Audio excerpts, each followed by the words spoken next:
மாங்காடு காமாட்சி அம்மன் திருக்கோவில். உமாதேவியின் தவக்கோல அதிசயம், அருளும் அழகும் கலந்த தரிசனம் மாங்காடு. ஒரு முறை பார்வதி தேவி சிவபெருமானோட கண்களை விளையாட்ட மூடுறாங்க. அந்த ஒரு நொடி ஒரு யுகம் இல்லையா?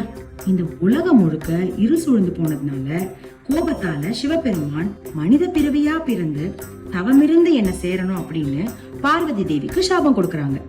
அவங்க பஞ்சாக்கினி தவம் இருந்த சிறப்பு மிக்க தலம் தான் இந்த மாங்காடு காமாட்சி அம்மன் கோவில்.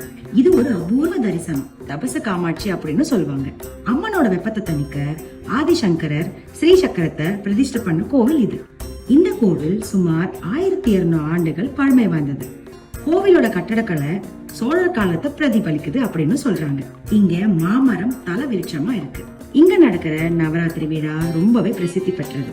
ஆடி தப்போத்சவம், பங்குனி உத்தரம் இப்படின்னு பல விழாக்கள் கொண்டாடப்படுகிறது. ஆடி மாசம் முதல் நாளான இன்னைக்கு எல்லா வளமும் நலமும் எல்லாரும்